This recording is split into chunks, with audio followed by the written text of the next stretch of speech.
ভালোবাসিস না ছাই, ডেলি ডেলি স্কুলে আমাকে ফাঁসাইন দিস। আরে বড়, তোকে কত ভালোবাসি জানিস? তোকে একদিন না দেখলে আমার পায়খানা প্রস্রাব পর্যন্ত ক্লিয়ার হয় না। ওইসব প্যাদা কথা বাদ দে, আগে বল স্যার কোথায় গেছে? স্যার ল্যাট্রিন করতে গেছে, ল্যাট্রিন। পড়ানোর সময় ল্যাট্রিন? বেশ, স্যার যতক্ষণ না আসে ততক্ষণে একটা গান করে ফেলি। তুই আজ আমাদের রিকোয়েস্ট ছাড়াই গান গাইবি? যদি ফেসে যাস? আরে এটা টিউশন বটে, এখানে ফাঁসার কোনো চান্সই নেই। তাছাড়া সামনে আমার 17টা গানের প্রোগ্রাম আছে, গলাটাকে তো একটু ঝালাই করে নি। বেশ লেবু ব্রাদার, আর কথা না বাড়িয়ে তুমি গান শুরু করো। দাদা পায়ে পড়ি রে, মেলা থেকে বউ এনে দে। দাদা পায়ে পড়ি রে, মেলা থেকে বউ এনে দে।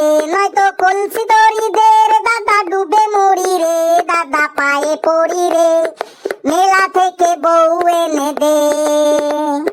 তুই তো দাদা বউকে নিয়ে সুখে করিস ঘর, আর আমি বউ চাইলে দাদা গালে মারিস চর। তুই তো দাদা বউকে নিয়ে সুখে করিস ঘর, আর আমি বউ চাইলে দাদা গালে মারিস চর। দাদা পায়ে পড়ি রে, মেলা থেকে বউ এনে দে। দাদা পায়ে পড়ি রে, মেলা থেকে বউ এনে দে। এটা কি তুই জলসাঘর পেয়েছিস, নাকি এই টিউশন ক্লাসে তুই সারেগামা পায়ের অডিশন দিতে এসেছিস?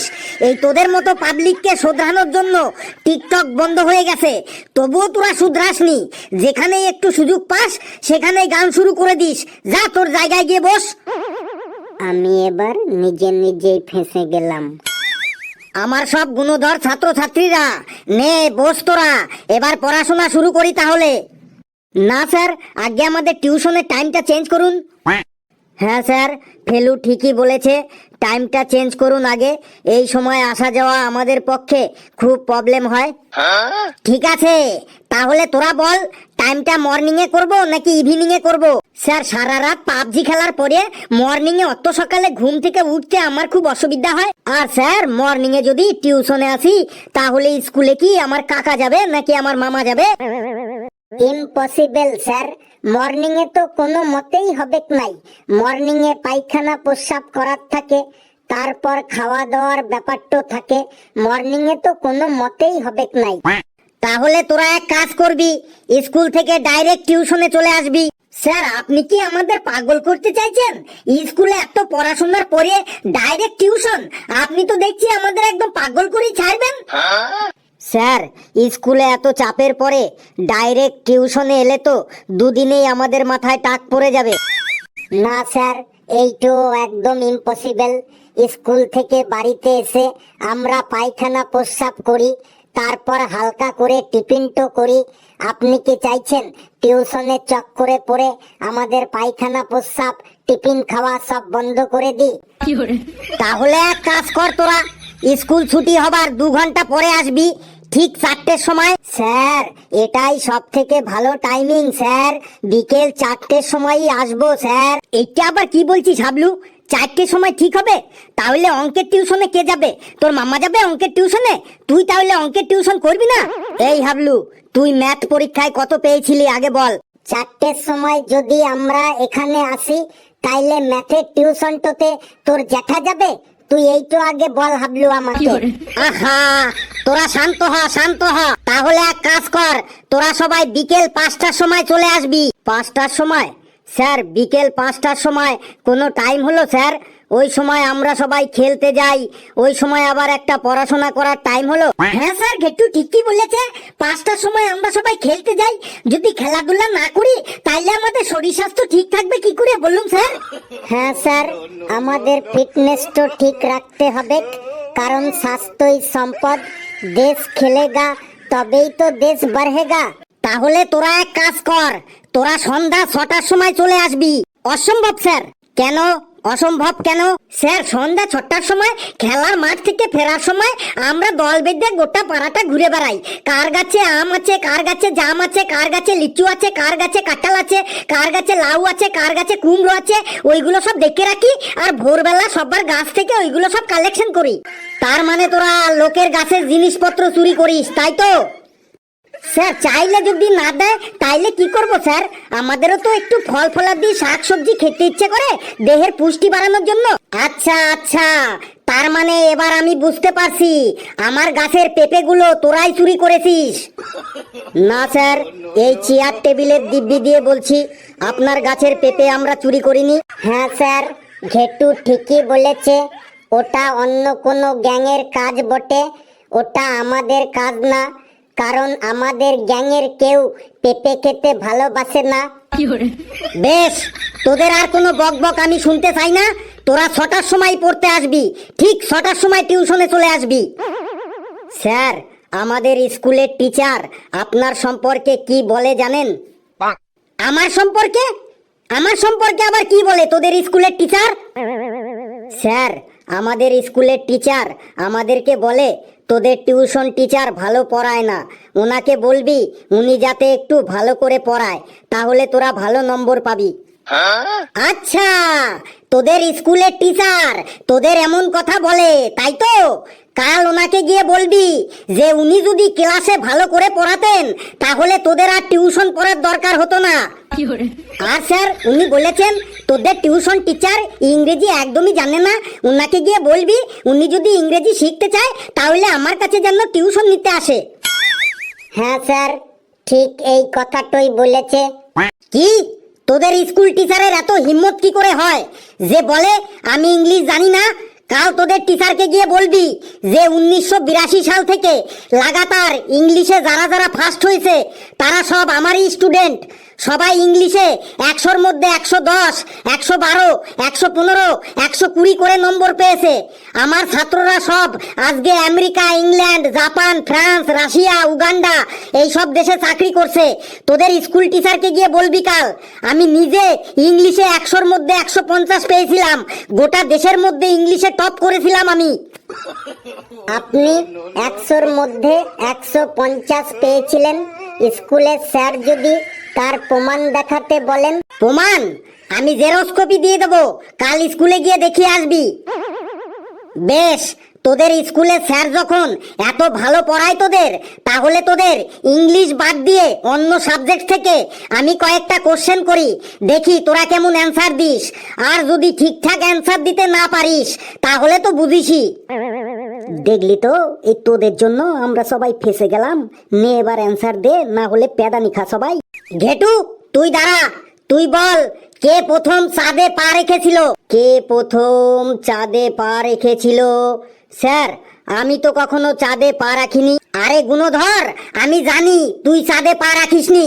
স্যার, আপনি যখন জানেন আমি চাঁদে কখনো পা রাখিনি, তাহলে আমাকে আবার জিজ্ঞেস করছেন কেন? বেশি রাগাস না আমাকে। ফেলু, তুই দাঁড়া, তুই বল প্রথম চাঁদে কে পা রেখেছিলেন? স্যার, চাঁদে প্রথম পা রেখেছিলেন। স্যার, আমি যতদূর জানি চাঁদে নিজের ইচ্ছেতে কেউ যায়নি, চাঁদে জোর করে লোক পাঠানো হয়েছিল। আরে সে নিজের ইচ্ছেতেই হোক আর জোর করেই হোক, তুই বল চাঁদে প্রথম কে পা রেখেছিলেন? স্যার, আমার যতদূর মনে হয় চাঁদে প্রথম পা রেখেছিলেন বারাক ওবামা। কি? Barack Obama? একদম রং অ্যান্সার। হ্যাঁ স্যার, এইটাই হবে। চাঁদে প্রথম বারাক ওবামা পা রেখেছিলেন।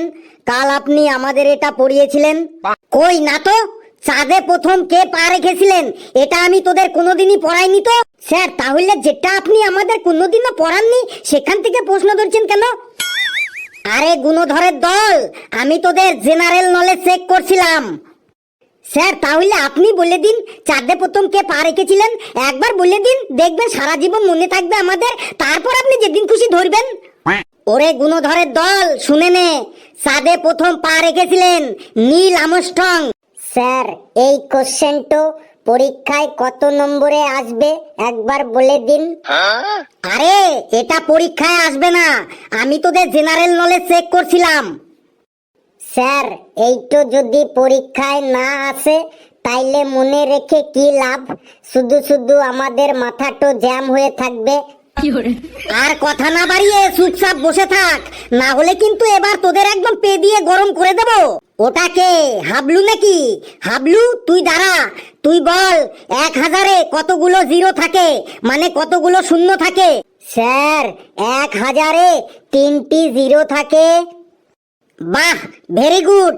হাবলু তুই বস, কালু তুই দাঁড়া, তুই বল 2000-এ কতগুলো জিরো থাকে? স্যার 1000-এ যদি 3টি জিরো থাকে তাহলে 2000-এ ডবল হবে, মানে 2000-এ 6টা জিরো হবে। আমি তো এইটাই বুঝে পাই না, তুই বছর বছর পাস করিস কিভাবে? স্যার পরীক্ষা দিয়েই পাস করি। সে তো আমি বুঝতেই পারছি তুই কি পরীক্ষা দিস। তুই বসে বার। দেখ, তোদের আমি স্কুলের পড়া ধরলাম, কিন্তু একজনও ঠিকঠাক অ্যান্সার দিতে পারলি না। এবার দেখ, আমি আমার টিউশনের ইংলিশ থেকে পড়া ধরছি। দেখ তোরা কেমন বাঘবাচ্চার মতো অ্যান্সার দিস। দেখ তোদের আমি ইংলিশে কেমন বাঘবাচ্চা বানিয়েছি, এখনই তার প্রমাণ পেয়ে যাবি। ফেলু তুই দাঁড়া তো। দাঁড়িয়েছি sir. Tell you something about the husband. Sir মানে? এই দেখো, কোশ্চেনটাই বুঝতে পারছে না তোদের, তাহলে আমি ইংলিশে কি বাগবাচ্চা বানালাম? স্যার কোশ্চেনটা শুধু আপনি একবার বাংলাতে বলে দিন, তারপর দেখুন আমি অ্যান্সারটা কেমন ইংলিশে একদম বাগবাচ্চার মতো বলে দিই। Tell you something about the husband মানে হাজব্যান্ড সম্পর্কে, মানে স্বামী সম্পর্কে কিছু বল। বুঝেছি স্যার। হাজব্যান্ড মানে স্বামীর রচনা বলতে হবে তো? স্যার বলছি sir. Sir the husband is a নিরীহ social animal. The husband is a 2 leg 2 hand 2 চোখ 2 কান 1 হেড অ্যান্ড 32 পাটি দাঁত। The husband is a something husband is লম্বা, সামথিং হাজব্যান্ড ইজ বেটে, সামথিং হাজব্যান্ড ইজ পাতলা, সামথিং হাজব্যান্ড ইজ মোটা, something husband is ফর্সা, সামথিং হাজব্যান্ড ইজ কালো। দে আর অলওয়েজ খুবই ভালো। ম্যাক্সিমাম হাজব্যান্ড ইজ সারাদিন খাটাখাটনি করে ইনকাম করিং, বাট তাদের কথা ইজ সংসারেতে না চলিং, সংসারেতে গিন্নির কথাই বেশি বেশি করে চলিং, গিন্নির কথাতেই ওটা বসা করিং। দ্য হাজব্যান্ড ইজ গিন্নি যা যা রান্না করিং তাতে নুনে কম হইং আর ঝাল বেশি হইং, সেটা না বলিং, চুপচাপ খেয়ে উঠিং। মানে হাজব্যান্ড যখন খেতে বসে তখন তার গিন্নি যা যা রান্না করে তাই চুপচাপ খেয়ে ওঠে। খাবারে নুন কম হইলো আর ঝাল বেশি হইলো সেটা বলার উপায় নেই। হোয়েন দ্য হাজব্যান্ড ইজ মার্কেটে যাইং উইথ হিজ ওয়াইফ, মার্কেটে গিয়ে গিন্নি যেটা যেটা পছন্দ করিং দেইং, হাজব্যান্ড সেই জিনিসটাই কিনিং। হোয়েন দ্য হাজব্যান্ড ইজ জামা প্যান্টের দোকানে যাইং, গিন্নি হাজব্যান্ডকে যে যে জামা প্যান্ট পছন্দ করে দেইং, হাজব্যান্ড মুখ বুঝে তাই তাই কিনিং। হাজব্যান্ডের যদি হলুদ রঙের জামা পছন্দ হইং বাট গিন্নি যদি নীল রঙের জামা পছন্দ করিং, তো ওই হলুদ রঙের জামাটা বাদ দিয়ে নীল রঙের জামাটাই নিরুপায় হয়ে চোখ বুঝে কিনতে হইং। When the ginni is sari কিনিং, দ্য হাজব্যান্ড ইজ চুপচাপ গিন্নির পেছনে দাঁড়িয়ে থাকিং। When the husband is Mughlai খেতে চাইং but his ginni is egg roll খেতে চাইং, তখন হাজব্যান্ডের মোগলাই বাদ দিয়ে গিন্নির কথাতেই এগ রোল খাইং। দ্য হাজব্যান্ড ইজ অলওয়েজ 32 পাটি দাঁত বার করে থাকিং, so the husband is very important in our life. বুঝেছি। বাপরে বাপ, তুই এবার থাম, না হলে কিন্তু আমি এখন পাগল হয়ে যাব। তোরা তো ইংরেজিতে বাঘ বাচ্চা না, তোরা আগে একটা সিংহের বাচ্চা। এর পরের দিন বুঝতে পারবি পেদানি কাকে বলে। তোরা এখন বাড়ি যা, 1 মাসের জন্য তোদের টিউশন বন্ধ। বন্ধুরা ভিডিওটি কেমন লাগলো আপনারা কমেন্টসে জানাবেন, আর ভিডিওটি লাইক করবেন, যত পারেন শেয়ার করবেন, আর চ্যানেলটিকে সাবস্ক্রাইব করে আমাদের সাথেই থাকবেন। হাসতে থাকুন, সুস্থ থাকুন, যত বেশি হাসবেন তত বেশি সুস্থ থাকবেন। আর husband is very very important in our life.